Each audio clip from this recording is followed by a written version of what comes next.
Hey, good evening. This is Nicolina Nix, and you're listening to another episode of Women, Wit, and Wine. And tonight's episode is it's relationships, and it's really kind of off of a book that I read. It's called Too Good to Leave and Too Bad to Stay. And for me, that's hit home in so many areas of my life at one time where, I got comfortable, and it was too easy to want to stay into the relationship. But there were parts of my relationship that I wasn't happy enough with, that it was too bad to stay, kind of thing. There's just a lot of questions that you have to ask yourself when you're looking at a relationship. Tonight, I am drinking a 2010 Joseph Castillon. I'm probably going to kill this, but it's a Corberry's Reserve, and it is a wine from France, and it's kind of fruity. It's a dry wine. My guest tonight is Dr. Sharon Beatty. Would you like to tell me a little bit about yourself, Sharon? Yes, I would. Welcome, everybody. Like she said, my name is Dr. Sharon Beatty, and I am a therapist, a research psychologist, and a professor. I've been in the field of social services and education for about 26 years. My area of expertise is working a lot with women who have been in traumatic situations, have been in domestic violence relationships, have gone through sexual trauma. So I do quite a bit of my work in the area of psychology of women, dealing with issues of oppression and violence against women. So I really am happy to be here, and hopefully we'll learn something tonight. I really do. I hope so. That's always something to learn. In any instance, and speaking of that, and knowing this, I have another show that I'll want to do in the future, and I came across it this weekend on a film shoot that I was working on, and they're doing a documentary called The Deadly Link. Oh, wow. Have you heard about it? No, I haven't. And it's actually the link. It's about how animal cruelty.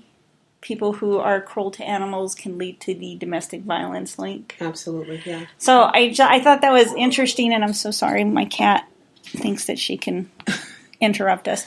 It's okay. The cat wants to participate in the She does. She wants to be interviewed. Sorry. But, so, yeah, that would be great to definitely even have you come back and talk about a lot of those issues, too. Absolutely. To me, it's this is again, when I read this book, it asked some questions about whether, whether how you answer them definitely depends on, what direction you should take in a relationship. Like, one of the first questions is if God gave you permission to change where you are in your relationship, would you? It's like that divine forgiveness. Right. And I think a lot of us tend to stay in relationships because, it's a little bit of the old-fashioned, till death do us part, Right. I got married in a church. Right. I'd be a sinner. Right. I'd be a sinner if I left this relationship. Although I'm a much more of a spiritual person, and I definitely believe that relationships are not something to stay in if you're not happy. Right. I think one of the important things to think about in relationships, and I work quite a bit with women on this very topic, and this is not something our mothers or caregivers teach us, and that's the importance of loving yourself. A lot of times people talk about how much they love their partner and how much their partner would suffer if they weren't there. And when I ask the question, but do you love yourself, I hear crickets. And that's one of the things that I think is one of the most important pieces to being in a healthy relationship, mm-hmm. First of all, is to love yourself. Right. That's one of the key things. And a lot of people are like, what does that really mean? I don't know. It's especially when you come from an environment where you were put down and you were abused, it's hard to love yourself. And so what I oftentimes suggest to women who are considering a relationship, especially after they've gotten out of a bad one, is to look at how you feel about yourself. Mm-hmm. How do you feel about yourself now that you're not in one? Right. And if there's some deficits there, that's something that needs to be worked on before they pursue one. I agree with that. I agree. I was in a 10-year relationship, and definitely in some aspects, I think that I was in the relationship for what I believe to be the right reasons, but they necessarily weren't the right reasons. I loved the person, but I wasn't happy. Right. So, but there was parts of me that said, I'm doing this for my children, because I think as parents, as my mother did, married a man to provide for her children. Right. A lot of women do this because they think it's in the best interest of their children, and I found that in the long term, it wasn't. Right, right. And after 10 years going by, I'm realizing, what was I doing? And I got lost in this cultural of the balance of a family. Right. I had to have a partner to make myself complete, even though I wasn't complete. Right.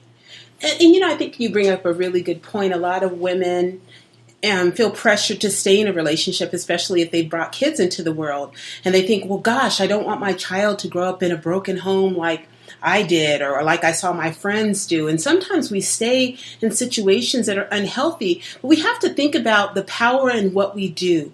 We teach our children by our actions. Mm-hmm. So, ladies, especially if you have a son too, but especially if you have a daughter, what are we teaching our daughters by staying in a relationship that we're miserable in? We're telling them, you can't make it on your own. You're going to screw up your kids, so stay miserable in this relationship. And that's not right. And we're telling them to live in fear. We're telling them that they can't do it on their own. We're telling them they can't raise healthy children, so they have to stay in a relationship in which they're miserable. And that, you guys, is very, very unhealthy. It is. It is. I actually, unfortunately, have right now an employee who's going through domestic violence, and it's continuous, but she continues to stay. Right. And, and as hard as it is, you eventually have to do the tough love of, this is no longer where I can no longer feel sorry for you. Yeah. Because you have this power. You can be this strong, capable person, but I can't fix it for you. And I can't support the fact that you're continuing to choose to stay here. And I understand, because my first 2 marriages were domestic violence. There was abuse. So I understand that cycle. I understand the cycle of getting stuck there and thinking that you're responsible and it being your fault, and if only you did this and if only you did that, and making yourself the constant victim of this emotional, physically, and psychologically grave that you dig for yourself by staying here. I mean, I think we've come so far. I mean, because when I was first in my first relationship, my first marriage, I was 18. That was 34 years ago. So things are so much different. There's so much more out here now to allow people not to have to feel like they're stuck. Yeah. I think one of the challenges with domestic violence, and I talk to my students about this all the time, a lot of people don't understand why people stay in domestic violence relationship. And so it's easy, if you've never been in one or you've never known anybody in one, to judge. We oftentimes will name call, well, she's stupid, and if it were me. And as soon as somebody says, if it were me, I say, stop right there. Sometimes we don't know what we're going to do until we're in the situation. Right. The woman is not necessarily staying because she likes to get hit, because she she doesn't care about her kids. But from the outside looking in, we judge without really knowing. Sometimes women stay in those relationships because they're afraid, because of cultural expectations, because of self-esteem. Maybe this is the only time this person ever felt love. Yes, he hits her and puts her down, but when he's not drunk, when he's not doing that, he gives her love, he gives her acceptance, and it's a trade-off. And sometimes that's what we do. I never, when I work with women, tell them to leave. I just educate them about the power that they have, and that's a power to change themselves, not that individual. I've worked with women from Iraq who have left their abusive husbands. I've worked with 18 and 19-year-olds who've left their abusive partners, but not one time did I ever tell them to leave. All I did was support them in the process of deciding when they were ready. It's their journey. And you know, it becomes a challenge, obviously, if kids are being exposed to domestic violence, and I have to call CYFD and all of that, which I don't like doing. But if there are no kids involved and this person is in a domestic violence situation, that's their choice right now. Exactly. I can walk with them along that journey until they're ready. So we have to look at what needs are getting fulfilled by being in this relationship, because it's a trade-off between the abuse. You know, I'm going to take the abuse so I can get what I need. I guess for me it's like, you know, younger, I see that. I mean, older, I'm not so much there because I've moved past it, and I know, again, I think there's so many avenues and options out there for women that are in this type of situation that I understand sometimes it's a trade-off. I completely understand sometimes it is a trade-off, but when your trade-off is much more negative than it is positive, you know, and as as an employer, I have to figure out how to guide my employee and say, this is what you really need to do, but I can't have it affect your job. Right. And when it becomes, as an employer, that it's now affecting your job, and this cycle happened 2 months ago, it's going to happen again.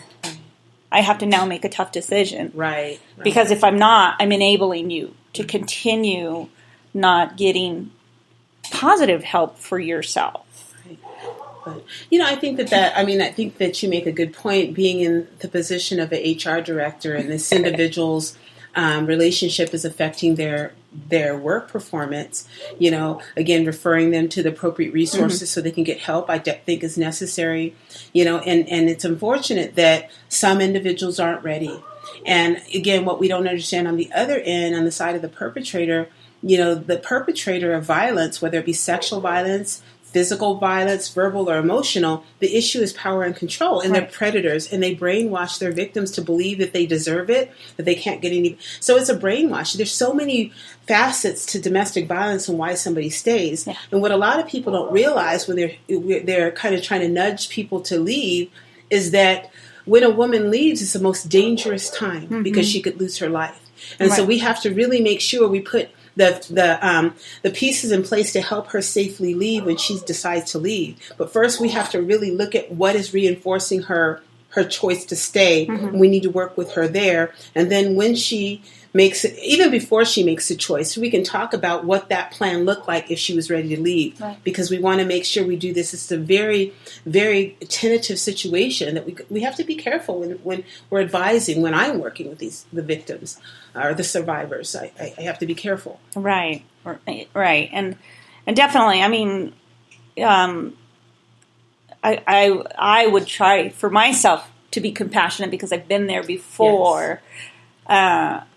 But that's, you know, and again, on the outside, I can be compassionate, but when it comes to my 8 to 5, I can't be compassionate. I can't let that interfere with me because my product doesn't get done, my work doesn't get done, and mistakes are made. So I have to figure out how to, one, be supportive in the emotional area, and two, still have a functioning employee while I'm there. Right. Many times I know that it's this person is definitely, well, I don't want to be here because she's arguing with the partner who is an addict.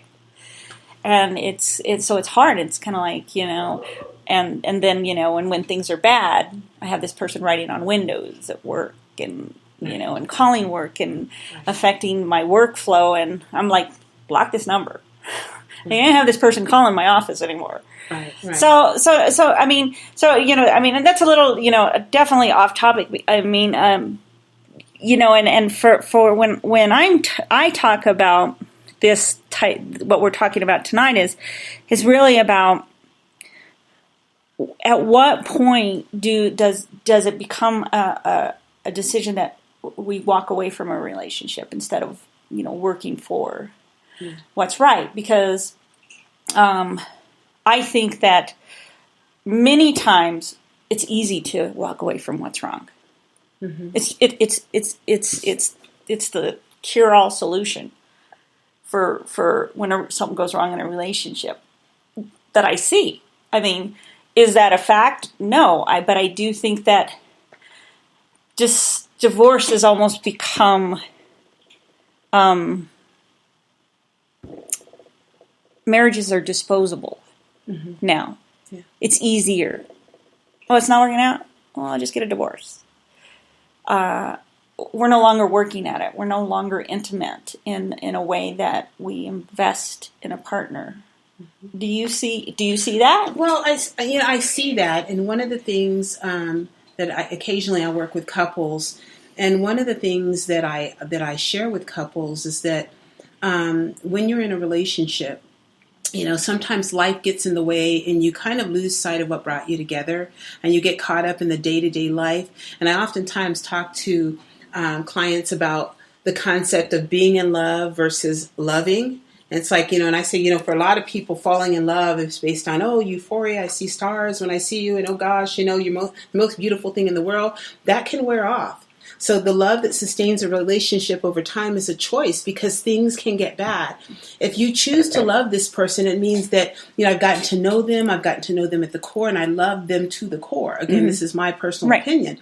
And I ask my couples to really think about what brought you together. Mm-hmm. And what are those barriers that are creating stress in your relationship? And we look at them. We look at the way they communicate with each other, the way they problem solve, the way they perceive each other. Right. And there's so many different pieces. I think the reason why a lot of relationships are falling apart is because, number one, people rush and they get together very soon, get consumed with the outer package, and they don't really get to know what's inside. And everybody's in a rush. And I tell women when I'm working with them, I said, if he's in a rush, if he's trying to label the relationship and you've been seeing each other for a month, you might want to take a step back or run fast, because that's a telltale sign that might be a potential perpetrator.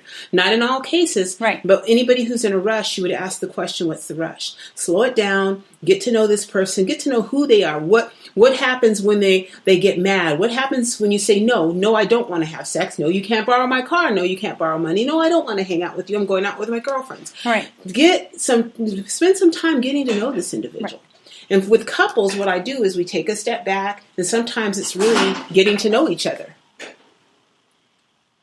So, yeah. So, so I think a lot of relationships are falling apart because, again, people lose sight of why they got there. Well, and I agree with that. Yeah, I was in the 10-year relationship, and then we split up, and I met somebody, and I fell very much in love with them. And when it ended a year later, I was very devastated. It was just. It was very difficult for me to function, and since then I've been single. I've made a conscious choice to be single, and so when I consider dating, for example, I make this joke about being emotionally unavailable, and then and when I was hanging out with somebody and another friend had the same interest, she's like, oh, she's emotionally unavailable, and so it's brought up, and it's like, that's very true. I'm emotionally unavailable today. Tomorrow might be different. I can't tell you what tomorrow is.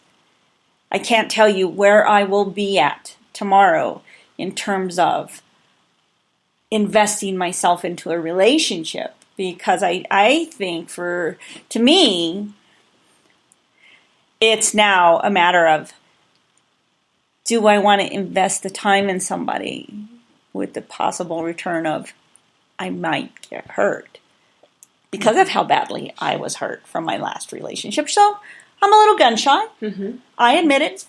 I don't deny who I am, but I'm also not looking for just this casual, hey, let's just hop in the sack and make like monkeys, you know? I think you bring up a couple really good points. And, number one, and I think that sometimes when we are hurt as a result of a relationship, taking that time to really heal from that relationship is extremely important. I've seen a lot of Facebook posts that talk about, everybody has baggage. Find somebody to help you unpack. I tell them, no, unpack your own bags. Yeah. Unpack your own bags. What does that look like? What is it looks like maybe sitting down, if you decide that you don't want to go to therapy, maybe sitting down and talking to somebody and dealing with the pain of what's happened to you and really processing and allowing yourself time to heal. That's the first piece of it. The other piece of it is that oftentimes as women, we kind of, I won't say that we're like, all of us are like this, but we're very standoffish. We need to be very clear on what we want and what we don't want. And really see, where this person is. Are they in a similar place? We really need to put our cards on the table once we kind of decide that I really like this individual. What do I really want right now? Do I just want a friends with benefits? Am I looking for a long-term relationship that leads to marriage? Or am I looking for just a long-term relationship? And put it out there. Yeah. We're getting to know each other. I know this is at the beginning stages, but I'm going to be honest with you kind of where I'm at. This is kind of what I'm hoping that'll happen, whether that be with you or whomever. But we don't do that because we're like, I don't want to seem desperate. You're being honest. Honor your truth. Right. That's what I tell my clients. Yeah. Honor what's true. Don't be afraid to do that. This is what I want. This is what I don't want. I don't want to just screw around. I'm looking for something permanent. Where are you? Right. And just really, and take your time. Take your time. Yeah. I mean, because I'm not, for me, it's not, I'm not looking for, I have a joke. I'm not looking for the next ex Mr. Nicky, at least at this time of my life. And for me, the artistic stuff that I work on right now is much more important to me than in a relationship. It's been very healing for me. And to work my, I make a joke. It's called, I own my crazy. I know who I am. Yeah. I know, what I want for myself. Right. You don't know what I want in a relationship. Okay. So for me, at this point, it's not that important for me to look for a relationship. Am I on a dating site? Sure, I'm on a dating site. Would I go out on a date? Yeah, I'll go out on a date. Because again, that emotionally unavailable that I feel today might be different if I have the right connection with a person. Do I want to take this to the next date, to the next time? And for me, it's like, I'm like, all I can guarantee you is today. Tomorrow might be different. Mm-hmm. You might be different. I might be different. We might be in different places in our lives. That's all we can do is focus on today. Mm-hmm. Let's get through today, and then we can talk about tomorrow. Mm-hmm. I don't know if that's a healthy way to function. I think that, if it's working for you and the person that you're communicating this with, if that it's okay with them, I think if it works, it works. I don't think it's unhealthy. On the other end, you got to look at somebody's like, well, what do you mean? It's like maybe this other person comes in, they're like, I kind of know what I want. And you're like, let's do day by day. And again, you can't predict the future, right. But you get, it's about, and there's where that communication piece comes in. You've got to be willing to sit down and really be honest about where you're at. And hopefully the other person is going to be honest about where they're at, and you see if it gels. If it doesn't, then you move on. No loss there, really. Or like the people that want to, again, you kind of said that yourself. They want to put a label on it right away. Mm-hmm. Well, what am I to you? Well, right now, you're somebody I enjoy spending time with. Mm-hmm. Right. I don't know you. I mean, because I've had people that have talked to me and said, well, what do I mean to you? And it's like, well, being that I don't know you, we don't see each other every day, we're not really hanging out every day, we don't talk on the phone every day, I can't tell you what you are to me. You're important to me, but it doesn't mean that this is what I want from you, because I don't have enough contact with somebody to define that. Right.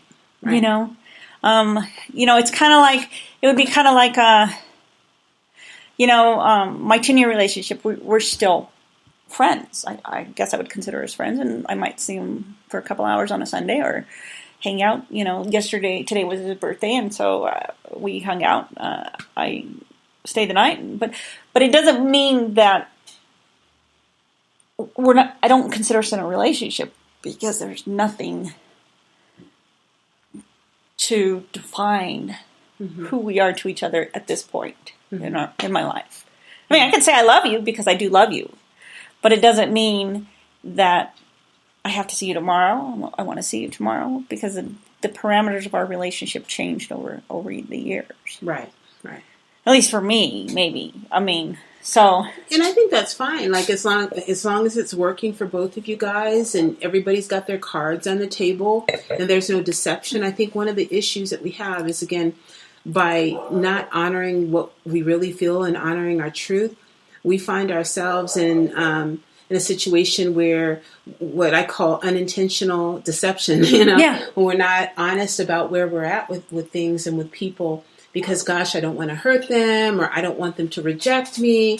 But at the same time, it's really to do that is really a form of selfishness. I mean, we really need to be honest with people about where we're at, and hopefully they're going to do the same. And so, I mean, if you decide to be in a situation where it's just a sexual relationship, understand that agreement may be out there, but there might be a time where one person or even both people might find that feelings are starting to get involved. So hopefully you have open communication lines where you can sit down and talk about what to do about that. Again, but as long as you start off, cards on the table, everybody honest, and continue to communicate, I think whatever you choose is okay. If it's okay with you, despite what everybody else's opinion is. I understand that. Okay. One of the things is, like, one of the topics is how often do you hear that in relationships people don't feel like they're seen as a whole? Like for example, because it was my longest relationship was when we were together for the 10 years. He was a breast man. So when this man looked at me, I didn't feel like this man looked at all of me. He looked at this of me. So if I could take this part of my chest and just give it to him, there would have been this contentment. So I felt like a lot of the times that I was much more of an object than I was a partner, because the relationship after that, I felt that when that person looked at me, he looked at all of me as a whole, as a person, as not just this object. How often do you find that women feel that way or men feel that way? I think, I've seen it more in women, and definitely have had this conversation quite a bit, where women feel like they're an object, they're an arm piece, and that type of thing. And what I encourage them to do, again, goes back to sitting down and talking about the big pink elephant. Asking a question. We can make a lot of assumptions, about what people say, and we can misinterpret things. One of the things, and I think this is a good question because it brings up something I talk to my clients about a lot, is this whole idea of projection. If you're already feeling like an object, you might misinterpret somebody's behavior towards you, and you're like, you're objectifying me. No, really, you actually feel like an object, so you're basically misinterpreting what you see. That could be a piece of it we explore. But if in fact that's not the case, she doesn't perceive herself as an object and she feels objectified, a conversation needs to take place. Questions need to be asked. That woman needs to express what her desires are and to work on it. This is what I want. This is what I'd like you to work on. I don't want, and again, you've heard people say, well, men are visual creatures, and we're not. We are too. Absolutely. So, I'm a visual creature. I am too. But it is no excuse for a man saying that, I have to perceive you this way. No, he doesn't have to, because you're more than just your breast. Right. And again, but if women don't perceive themselves, I mean, because you think about it, I mean, the new midlife crisis that people are experiencing are with women going and doing breast implants and surgery and liposuction, and they're in the gym 8 days a week like the guys, trying to recapture youth. And we've become a society where we've become obsessed with our physicality, and that's sometimes what we're putting out. We have to decide what is it that we want. Not saying you have to wear turtlenecks all the time, but really, what is it that you're really wanting? Sometimes it's double talk. I'm saying I don't want to be objectified, but I'm objectifying myself. And I agree with that, because that's a very what you're saying is with surgery and stuff like that. For years, I've after my youngest was born, I put on a lot of weight, and I lost weight, but then I still always had this tummy. But I never once felt that I wasn't attractive or sexy. And then when I met a partner, the 10-year partner, I felt less secure about myself because I had a tummy tuck. Mm-hmm. And my image of my body changed. Mm-hmm. Mm-hmm. Now all of a sudden I was fat. Mm-hmm. I was overweight. I mean, I knew I was overweight, but it never bothered me that I was curvy and overweight. But then after the surgery, this perception of my body changed, because I was no longer. It was almost like I was no longer me. Right. Right. So I can see what you're saying with that midlife crisis thing. You know, I watched my mother when she broke up with my stepfather because he was cheating on her, have a boob job. But it didn't fix anything. It didn't make things better, you know. So even like with a tummy tuck, it didn't make me better. I mean, I did eventually lose the weight, but it was because I wanted to lose the weight, not because somebody else wanted me to lose the weight. Right. So, but I think that also this insecurity came about after my tummy tuck about who I was. Right. So sexually, the sexual persona that I was before, and always had been, was now a lot different. It's almost that it kind of changed this wiring in my brain that maybe I wasn't that sexy after all.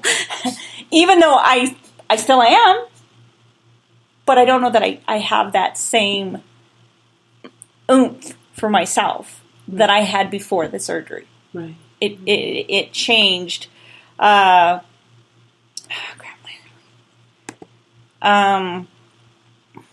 It changed the dynamics of how I see. I'm sorry, somebody was saying the link was broken on the thing.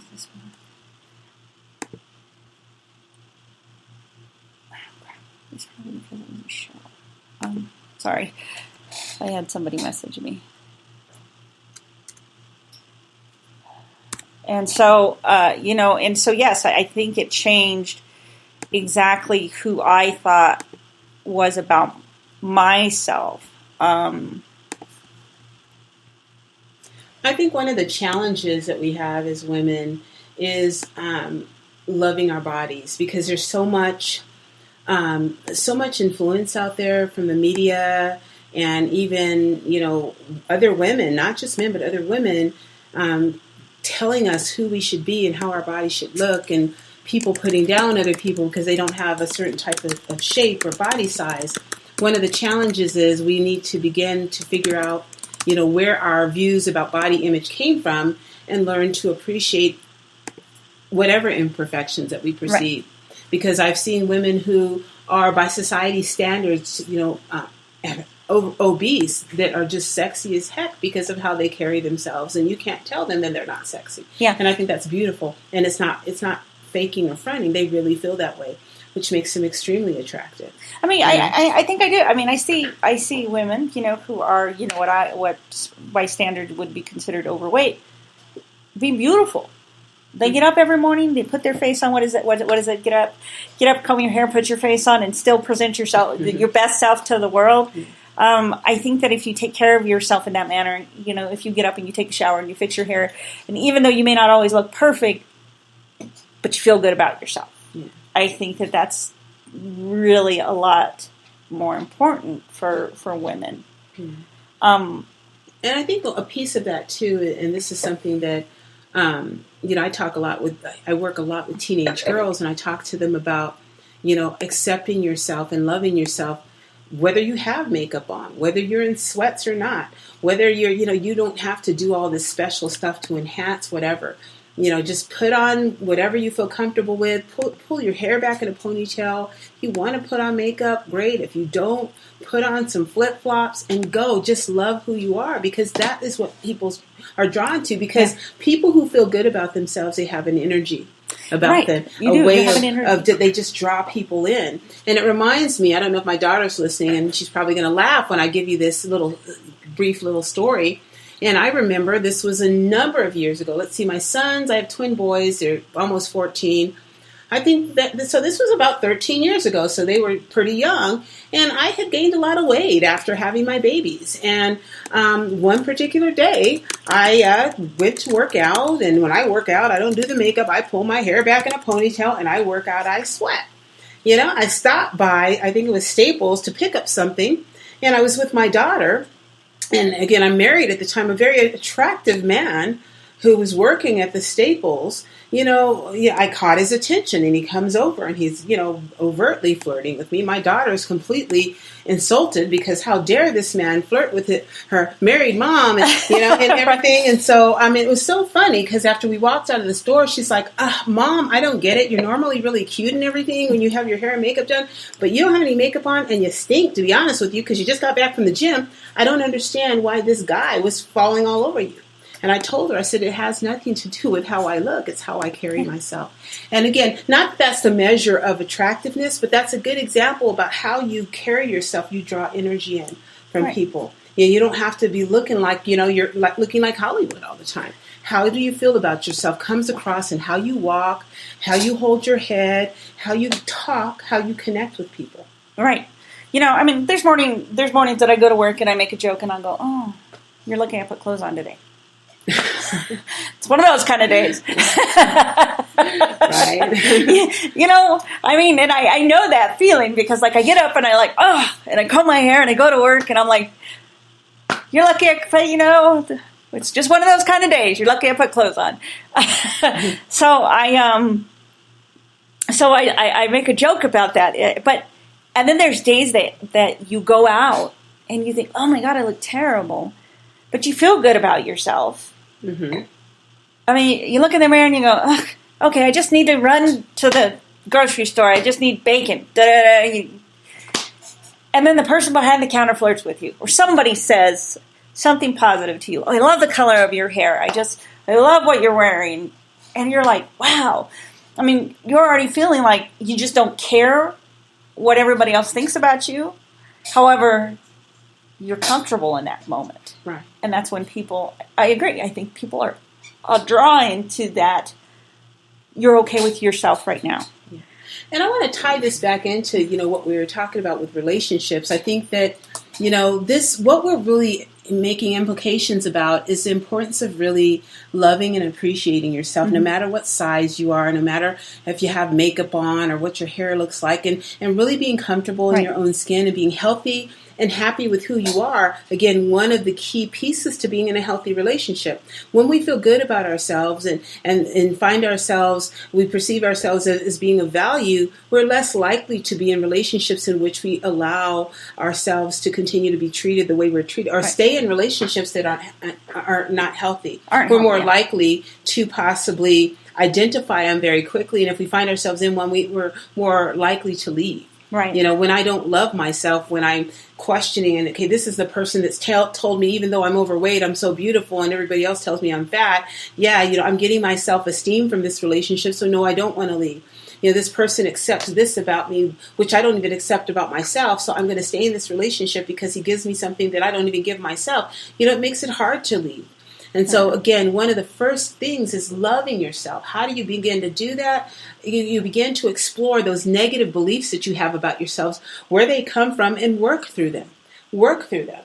And learn to love who you are inside and out. One of the very first steps to considering a relationship. Loving yourself first. Finding value in you. I agree with that. Because, for me, it's like, I don't wear a lot of makeup. Mm-hmm. I will fix my hair. I present myself. And a lot of people realize, they look at me and they go, you don't really wear makeup. Because when I do wear makeup, they notice all of a sudden I'm wearing makeup. And it's just kind of like, I said, well, no, I am, I work when I can in the film industry and I do makeup. And so, but I'm a very anti-makeup kind of personality, which is very funny. Even with my daughter, she'll use makeup or use something on her face, and I'm like, you don't need all of that. You don't need that to be beautiful, right? Right. You got a pimple. Put some concealer on it. You don't need all the other stuff to make yourself be beautiful, because beauty is from inside. You have to feel good about yourself. If you don't, I'm very much about positive quotes and stuff like that. One of the positive quotes I tend to have my staff read. We read every morning. Is you can't pour from an empty cup. Mm-hmm. And when they read that, I ask them, how are you nurturing yourself today? What are you doing for you today? Not your kids, not your partner, not your employer. What are you doing for yourself today? It could be as simple as taking a bath, putting lotion on your hands. What are you doing to take care of you? Because if you're not doing something to put something back into your soul, you can't possibly be giving it to everybody else. It's true. You get resentful. When you give and you give and you give, but you're not taking care of you and putting this back into yourself, you now become bitter and resentful because you're not fulfilling your needs. Right. You're fulfilling everybody else's needs. Right. You're being the mother hen. You're being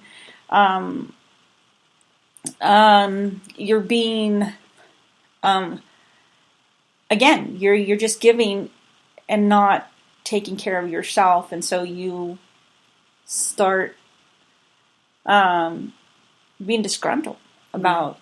And I think that you bring up a good point, and I think as women, we're conditioned to be caretakers and take care of everybody else and put ourselves last. And, hopefully, now in the millennium, we're kind of moving away from that and understanding, even though we're mothers and we're sisters and we're daughters and, we're breadwinners and all of these different roles that we take, that we realize we're a woman. We're a woman who has needs and who has feelings and who needs to take care of herself, both physically and emotionally, psychologically, taking care of ourselves, right? Because we can't function if we're not. We start having other issues if we're not. So definitely taking care of ourselves is something that we need to practice. Yeah. If we don't know how, really kind of explore what that looks like for us. It could be as simple as taking a 15-minute walk. Yeah. Coming home and saying, I only need 10 minutes. I need 10 minutes. And you going behind your bedroom door, shutting your door, changing your clothes, and taking that 10 minutes for yourself. Yeah. And not worrying about who you're taking care of as soon as you walk in the door. Because I think a lot of the times as in any partnership, kids, spouses, it's a mad rush to the door to get to you first. And you're like just going like, I just need 5 minutes to decompress. I don't need that rush of I will take care of you, but you got to let me take care of me first. Right. I remember coming home and having and don't get me wrong, I appreciated somebody greeting me at the door, but when's dinner ready? Or hey, I got this, I need this, I need this, I need this, and it's like just 5 minutes. 5 minutes is all I need. I want to go in, I want to change my clothes, I want to come out and have a glass of wine, have a beer, I don't care, and then I will make breakfast or dinner for you or whatever we need to make. Yeah. And sometimes, depending on the age of our kids, sometimes it's like, there's some hot dogs in there just because I'm off, and I'm tired, depending on, or here's some raviolis, some canned raviolis, or here's, a couple bucks to order something because I'm going to relax. So that's okay doing that sometimes. And I get that. I think, that's important for a relationship, is that sometimes when we get into relationships, our life is about nothing more than the relationship. And I think that it's important to have this separate outside of who you are as a couple. Yeah. Because if you're there all the time, I don't know. I mean, maybe I'm wrong, but when you're there all the time, you don't have that appreciation factor. You start taking it for granted about. Yeah, that, and it's just not healthy. I mean, you need to have your own, because you're not, even though in a relationship, a lot of people perceive that you become one. That might be true in theory, but you still are an individual, and you had a life before this person, and maybe you're not going out seeing other people on dates if you're in a committed relationship, but hopefully you're still seeing your girlfriends and hanging out and doing the things that you did before you were in the relationship, because you need to have that individual time because you're an individual person.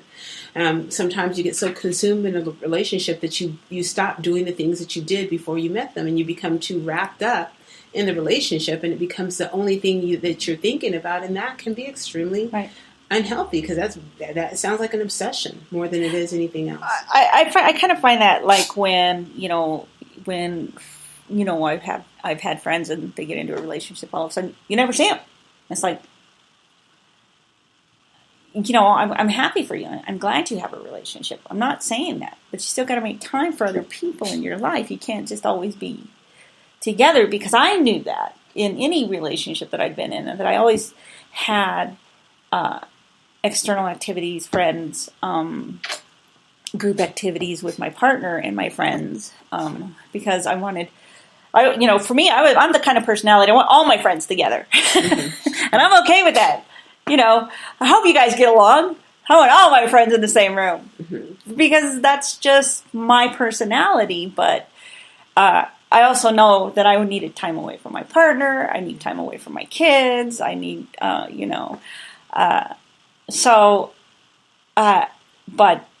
then I had these friends that would get into a relationship, and you never saw them again. And it was like, well, things must be going good for you, because I don't ever hear from you. And it's like, and then of course you sound like you're jealous, and it's not like, and you're not jealous. You're just going, well, what about me? I mean, but at the end of the day, when things fall apart, if they fall apart, I'm still your friend.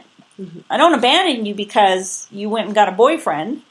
I don't get mad at you because you went and got a boyfriend or a girlfriend or whatever. I'm still your friend, but I still want you to make time for me as a friend. Right. Even if it's, hey, let's go have lunch once a month. Right. Call me once a week and say, hey, what's going on?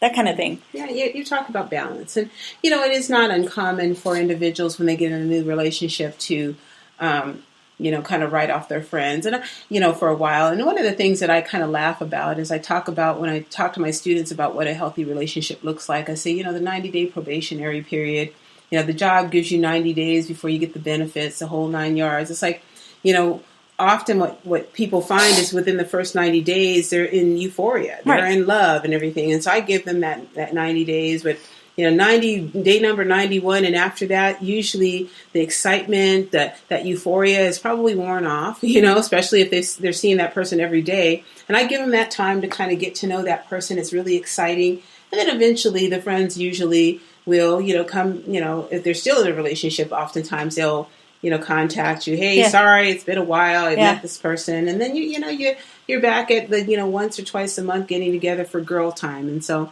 but if that doesn't happen, I mean, the piece that's really important is being able to communicate that to your friend about, just really, kind of missing them and wanting to see them. I know you're in a new relationship, but hey, I'd like to hang out, and really communicating your needs, and that sometimes is very helpful, because sometimes people don't realize when they're caught up in the relationship and they've written off their friends. And I know that, and I've had that happen, but I've also had friends go, well, I'm sorry, I can't be the friend you need me to be. Oh wow! So, and it's kind of like, okay, you might want to evaluate that. I think I'm evaluating that friendship. That's kind of like that response is really kind of odd. It just makes you question, the friendship. It's a little narcissistic, and definitely. And I was just kind of like, wow, really? Yeah. Okay. Mm-hmm. So, thanks. Yeah. Thanks. Because I don't know. I like to think that I am mostly there for my friends, and when they need me, but I've been guilty of that, where I've had the relationship and I'm very engrossed in the relationship because I'm happy in the relationship, not because I'm ignoring my friends, but I still invite my friends to do stuff and and kind of things, and then they'll say, well, you're always together, and I would go, you need to communicate to me that you want to hang out with me as a friend. Yeah. On the flip side of that, I think an important piece I want to bring out, those people listening, that if you find yourself in a relationship and the individual, if you decide, hey, I'd like to go hang out with my girlfriends, and, we've been together every day for the last 3 months, and this individual starts getting upset about it or tries to keep you from your friends, that is a red flag, ladies. That is a red flag. You not want to evaluate that because, spending 24 hours a day, every day, for a year is not, or even, over a couple of months is really not healthy. And that actually is one of the signs that you may be with somebody who has some power and control issues, who may be some type of perpetrator. If they're not a physical violence perpetrator, they might be emotional, verbal. Now, with that being said, don't go running for the hills, because sometimes it's not that. Sometimes that person is just really obsessed with you. Yeah. But again, as we know, too much of something or anything is probably not good for us. We need to take a break. I do. I do think that that's also like the flip side. I think that can happen for men too, where they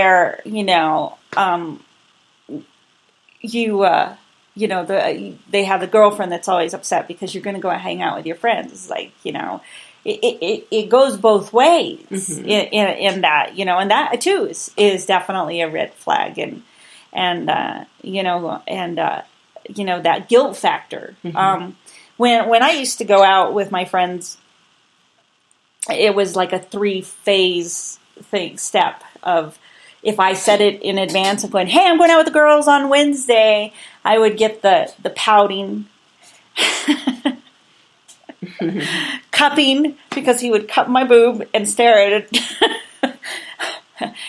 and then sabotage, that he would end up hurting himself, and then I wouldn't end up getting to go, kind of thing. Yeah. And that those were red flags, and absolutely. And I still stayed, but after a while, coming out of it now, looking back, these were really big red flags that were saying I wasn't allowed to go have a separate life. Yeah. And I think that's important. I mean, because as a couple, you're together all the time. Mm-hmm. You got to decompress. You got to take that time. You got to take a breather. Absolutely. I call it regrouping. You go out, you hang out with your friends, you kvetch a little bit, and then you go back home, and everything's great again. Right. Exactly. It's the opportunity to definitely let some steam off, without going, without it being detrimental to a relationship. It doesn't have to be. Now, if you're going out every night, there's a bigger issue here. Yeah. And again, this goes back to what we talked about at the very beginning, and not rushing into things, and really talking about what those rules, or if you will, or expectations of the relationship before you call it a relationship. Really sitting down and talking about some of those things, and what you want and what you like and what you don't like, instead of rushing into it and finding out later on down the road that somebody doesn't like you going out with friends. And that's something that you find out usually early on. Right. I like that 90-day rule thing, though. I mean, I kind of, for myself, I would advise somebody that it's like, you shouldn't really move in right away together. Yeah. You should wait 90 days. Live separately. hang out, date. And then if things are going great, in 90 days you can live together. You know, and I was thinking, when I was thinking the 90 day, I was thinking more before you label a relationship, before you, ladies, I get it, before you have sexual relationships, even if he's fine and gorgeous and you got the energy, take your time. Right. No one's going anywhere. Nobody's dying. 90 days, get to know them, get to know, what they do when they're happy, sad, frustrated, see how they've managed their finances, see what they do when you tell them no. Take your time. Don't label it. We're just kicking it for, and see where this goes. 90 days, we can sit down and talk about what we want, whether we want to label it or whatever.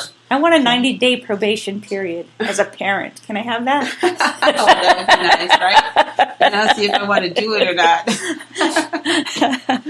I changed my mind. Yeah, never mind. Send it back. I'm just kidding. I love my kids. I have two beautiful daughters, 32 and 22. So I think I did okay. They're not in a therapist chair yet. So. Well, with that being said, I want to qualify that because I am a therapist, and I don't. And I was actually having a conversation with somebody earlier about the very thing of therapy. When we think of therapy, we think of a person's crazy, a person's got some things going on.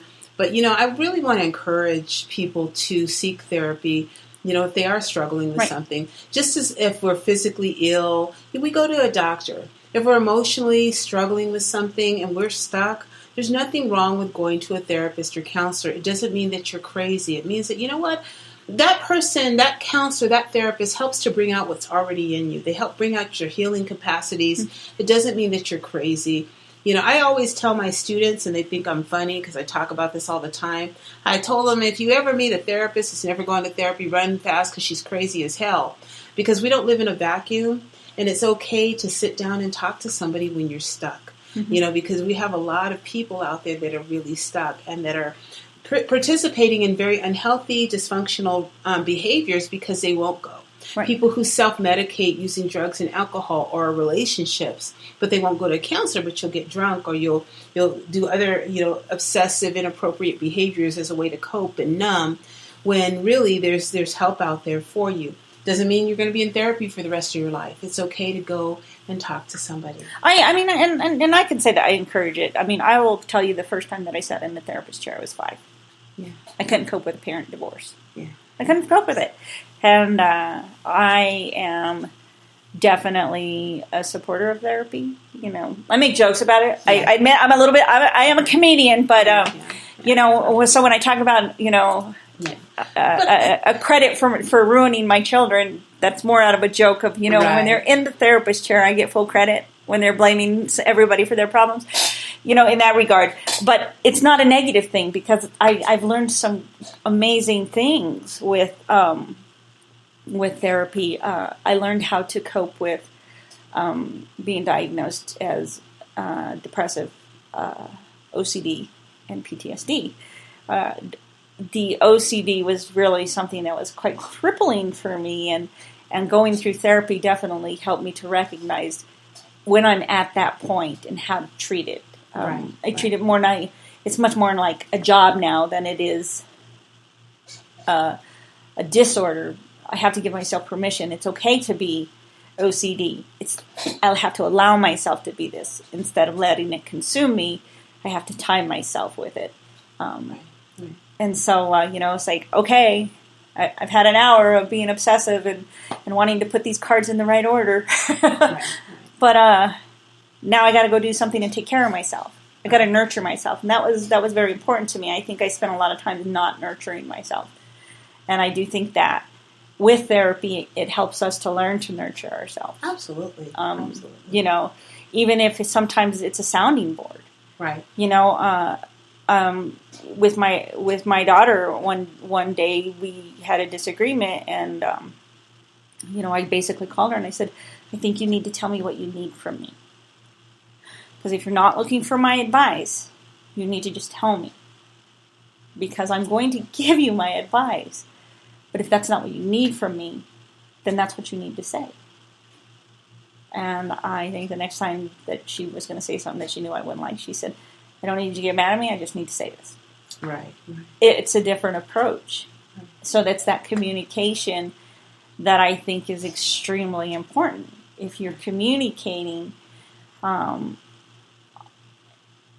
it's easier. I call myself brutally honest. I just kind of say it like it is. So sometimes I call it emotional vomiting because I get so frustrated and it's just this stream of words. But I don't ever hold back. And because I find that when I do hold back, that's when I get to that point of emotional vomiting of like my frustration level is instead of just saying what I need to say. Right. And I think you bring up a good point, and I talk a lot to clients about trying to not let it get to the point where it builds up, where you're speaking your truth on a regular basis, and not letting a whole bunch of things build up inside of you, and really being honest with people about how you're feeling, what you need, as things come up, not letting it build up. The week of frustrations build up until Friday and then you explode. It's like let's take one thing at a time. As things happen, you're communicating, you're trying to resolve, and you're moving on. As things come up, communicate, resolve, and that way it's more even flow. Right. Sometimes you just need to say it. It's just like not picking on you. I'm just saying it. I just need to say this out loud. Now I'm done and I move on.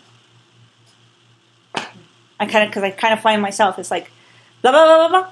Okay, I'm done. I'm moving on. Life is better. Now I can function. Now I won't think about this for the rest of the day. So, but we're at the end of our hour, and I know that you have an appointment. You said you had to be somewhere at 7. I don't want to keep you anymore. And I really love the fact that you came and you sat and you talked with me, and I hope we shared some great insight to definitely. Communication is definitely a big part of any relationship. 90 days. Right. I really like that 90-day thing. Right. One of the things I want to say in closing, there's a couple of things. Many of you guys know that I have a book out called Why Am I Attracted to the Bad Boy? Examining the psychology and physiology of attachment and betrayal bonds. It really focuses on why sometimes we find ourselves in one unhealthy relationship after the other.